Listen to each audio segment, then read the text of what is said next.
This is Corncod 1 of Nationalist News and Notes. My little essay today will be lack of counter-revolutionary zeal. I'm getting a little concerned that the movement against Democrat voter fraud in the U.S. is weakening a bit as our neo-Marxist media does its best at discouragement propaganda. The media tried to ramp up its discouragement propaganda against Trump before Election Day, and it didn't work. However, the media has been able to convince many Trump voters of both parties that the chance of Trump being sworn in as president for a second term is extremely unlikely, and Mr. Trump's claims of election tampering are just the sour grapes of an egocentric personality.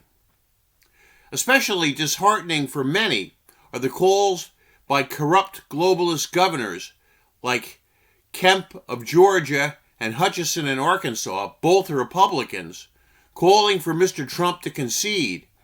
The giant rally in Washington, D.C. was truly amazing, with as many as 200,000 people attending.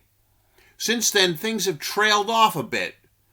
This Saturday's demonstration by pro-Trump forces in Little Rock, which I attended, was rather thin, so to speak.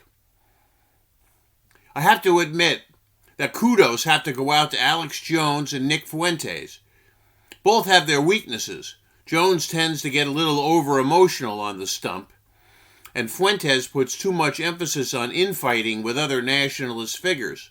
However, both have gamely stepped up to the plate by being passionate orators in demonstrations both in D.C. and Atlanta.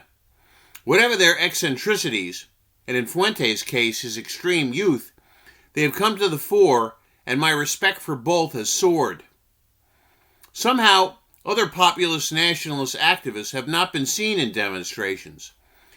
I'm going to politely assume that they have their legitimate excuses, but they need to come out of the woodwork now. In fact, we need to see more people who voted for Mr. Trump get a lot more active in the movement, no matter what happens to Trump.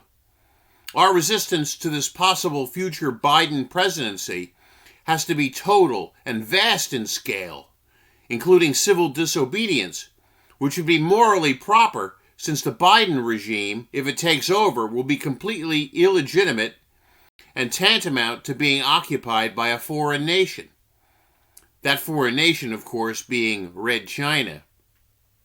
We have to hit hard and fast in a wave of massive resistance to the usurper Biden. We have no time to lose for two reasons.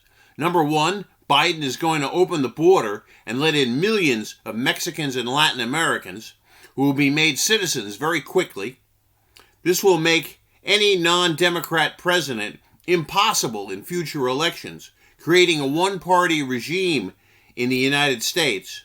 And number two, the World Economic Forum and its leader, the madman Klaus Schwab, will attempt to use the COVID nonsense as an excuse to set up a totalitarian world order run by globalist billionaires. Schwab makes the evil George Soros look like a moderate. I am encouraging everyone to get more active to fight against this oncoming veil of darkness. Go to demonstrations, write letters to your government representatives, talk to your neighbors, organize militias. Do we want to be like the right-wing Black Hundreds movement, which had thousands of supporters all over Russia in 1917, but failed to battle the provisional government and the Reds by chickening out when people needed to be fighting in the streets? Stop being an observer of politics. Get involved. European civilization on this continent has never been in greater danger than it is now. Every hand is needed. All have something to contribute. Now is the time to show heroism and resolve. If not now, when?